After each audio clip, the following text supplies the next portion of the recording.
Thank you, Miss Hannah, for the willingness to even come and have a chat with me. Quinn Essential Life is we talk a lot about entrepreneurship with motherhood in tow. So welcome to the podcast, Hannah. Thank you for having me. You are welcome. Give us a little background of who you are.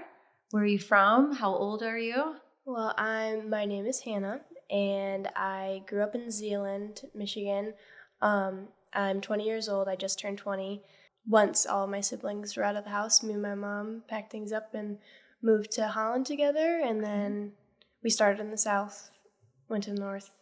We're a little closer to the lake, which is nice. We have a little place, just me and her, with all of our animals. We have 3 cats and a dog. And so bringing up mom, tell me, for you being at 20, what was your image of mom growing up? I mean, from you being 5 to 10 to 15 to 20, what was your, I guess, experience watching a woman in the working world? When I was little, she went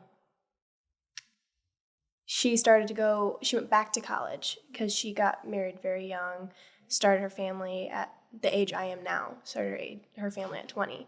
And then when I was the age of being in preschool, she decided to go back to college, and she is currently working on her doctorate right now. That's amazing.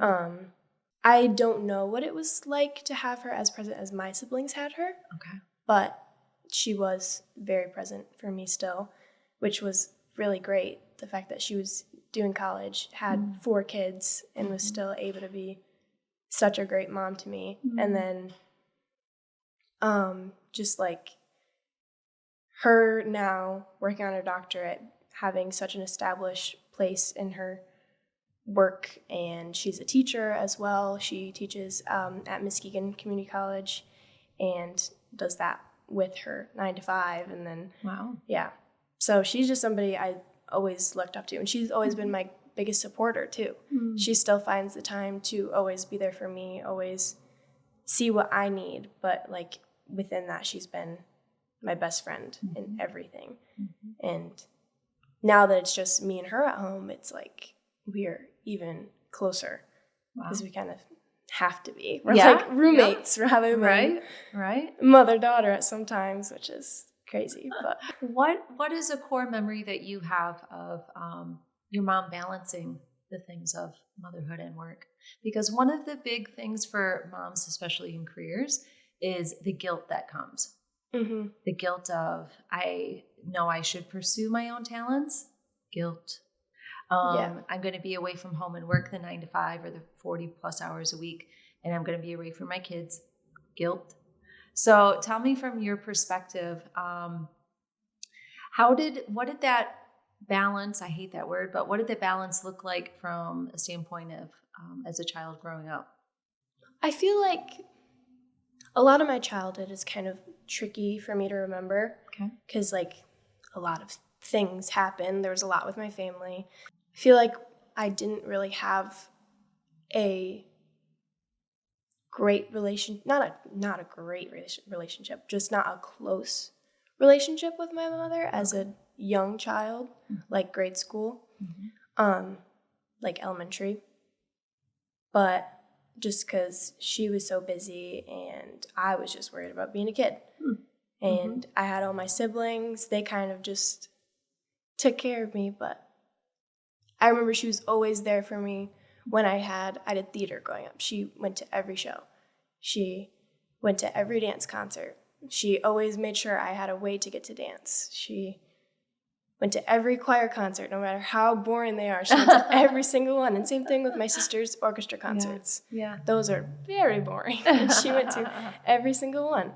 And just like the fact that she worked so hard and was still able to be present when she could, but also raising such independent children that could do things on their own and not have to rely on their parents.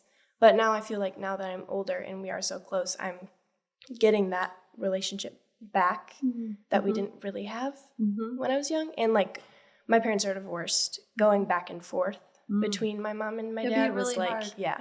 My older kids have had that too because I had divorced in my 20s. Mm-hmm. I don't think people give enough credit to the fact that when there's that switching of the households, that also that kid has which I don't think they realize it even themselves, that they kind of have to switch personalities. Yes. Based on when they switch to that household versus this household, because they want to make people happy. They want their parents to be happy. But yet each operates a little bit differently.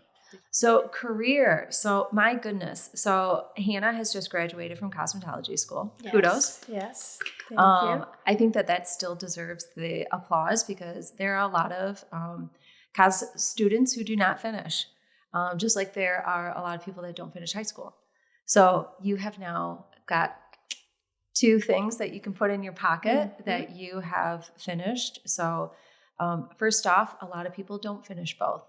And so I really applaud you because changes in family and then accomplishing both things is really terrific. Mm-hmm. So you're on a good path already. So segueing a little bit into the beauty industry with cosmetology, what in the world? Why do you want to come into this industry? What has made you want to be part of this club? I feel like I just always knew, like even as a child, like I sat in front of the mirror for hours and just played with my hair. There's a picture of me in 5th grade where I have like crazy hair day. I made my whole head into a bird's nest and put a bird in my head, like a fake little bird. And I would just sit there and figure out new fun hairstyles to do. I was in ballet and I needed to perfect my ballet bun every single time. And like my oldest sister was also in ballet, and her older friends were like, "How is her bun so good? She's like 6." And I was like, I don't know. Fantastic. I just like to. And then growing up in theater too, I found a really great creative outlet with that. I was in charge of all the hair and makeup for the shows, which was so fun. And like also working with wigs was very interesting, very fun. And my director was a big supporter, and he was the one that convinced me. He was like, "You need to go into this industry. That's awesome. You have a gift, and you need to grow. You need to be good." That's fantastic. What was your experience in cosmetology school? Because some of our listeners are beauty professionals as a whole, and I will tell you, cosmetology schools oftentimes, and I will say sometimes deservedly so, of being kind of a cesspool of a continuation of a high school drama. Not to say that was your experience, but what were your takeaways from cosmetology school? I loved school. Obviously, there were some bumps in the road. That's what you get when you put a bunch of teen girls in a close environment together. There's going to be some bumps, but my school was amazing. I went to Palette. It's a private school. That's what it's considered. So there's only 17 other girls along with me at a time. And we had one guy, his name was Sean. He was 40 and he was like our dad and he was amazing. But it was great. I had such like a one-on-one learning experience. I was given quality education, really hyper-focused on things like extensions and color and cutting, and didn't really focus too much on like the state board aspects of things, because I know a lot of schools we are here to make you pass the state board and that's all we are here to do. Got it. But at Palette, they really strived for us to all feel good about what we can do and our skill that we bring to the table, and just making us all feel like competent stylists that can make their way through the industry without a bump. So you had talked about your mother being a tremendous mentor, even watching her grow up and achieve things. So you being on this cusp of launching into this industry, what are your takeaways as a mentor, as your mother, because she's in other industries, and now you pursuing this one? What are you bringing to the table based on what you've watched and learned from her? I feel like she's just helped me with a lot of the business aspects of things, which is really nice. She's a very, very smart, and well, she always knows what to say. She knows exactly what to say in every single situation. She was my first haircut, my first color, my first everything, like most people's moms are. But I feel like just looking up to her as such an amazing businesswoman was a great thing that pushed me to do better and to do more than just hair. Yeah. To actually build myself as a person. I think that that's really powerful because there is so much mother guilt that I think people being able to hear your side of it, that it was actually, although she pursued these things educationally, but also I'll say using her own talents that she knew that she had.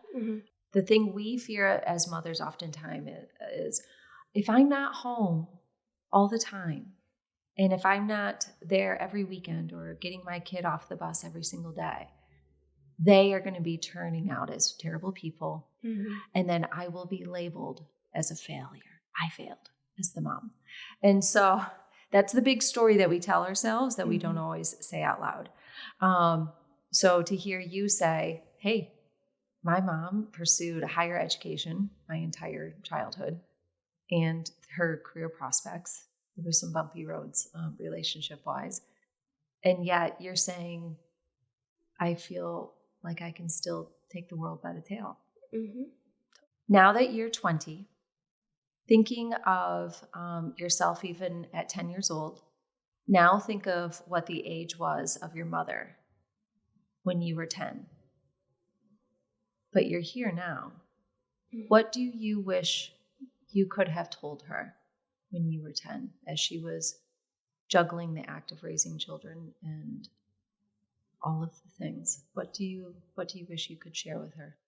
Just continue telling her that she's a great mom and just doing what she could. She provided for us as much as she humanly possibly could.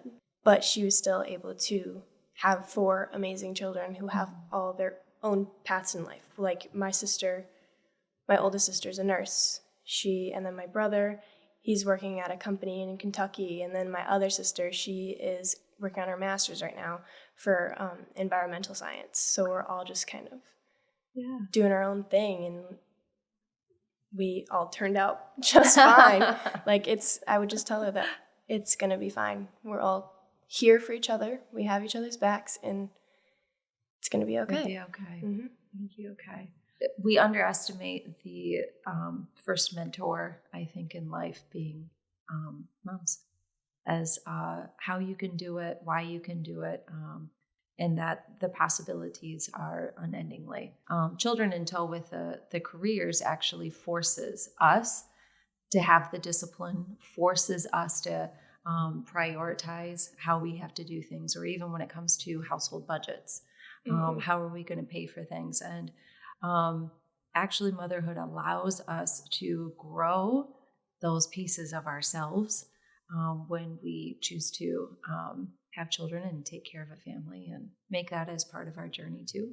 So Hannah, we can't end this without asking you, at this stage of the game, what do you want? What is it that you want out of this life in the next year, the next 5 years? I want to learn. I want to keep learning. I want to keep growing from people that I look up to. Like, I look up to you very much, and I want to take as much information from you as I can to grow myself and help other people around me also grow. And with Claire, supporting her, being a team with her, being together. And I don't know, I just want to learn. I think that advice is even good for myself because the curiosity and the ability to keep learning, I think, is the secret of life. And that we will, I think we've been sold this line of that we'll kind of reach this summit of the peak. And truly there isn't one. There's not a peak. You're not going to just get to a particular mountain and then be able to stop. And I can say I have seen at times people do that. And then they stay. And it's kind of this weird thing where it's kind of like, why are you stopping? There's so much more out there. Like, why are you stopping now? But there's so much to learn and so much to, I would even say relearn, and to not be afraid of the relearn. Because it's just a challenge of actually you can do this segment of life or whatever even better. That's the only reason why you're relearning. It's not because it was some kind of game show X in which you've been called out for doing something wrong. It's not it at all. It's just that you actually have the ability to do it even better. Remain curious, and I think having that ability to grow with people. Sometimes, I know this sounds strange, but sometimes people don't want to grow with other people. They want to grow alone as an island. I call that the rock star mentality. No, I'm the lead singer kind of thing. But life is much, much sweeter when you're able to experience it with other people. And we are so happy for you to have a beautiful mentor in your mom, and to be able to share to everybody else. And you guys are okay. All is well. All is well. Yes. Oh, so thanks for everybody tuning in. And we hope to bring more on this subject of young women being able to watch their mothers achieve and remain curious, and that in the end, they're still okay. Yes. And also that the lines are always open of DMing and furthering the conversation. So you can always find me at Quinn.Vise on Instagram, and we can continue the conversation of how can you do all things with motherhood in tow. Stay tuned, and thank you, Ms. Hannah. Of course. Thank you.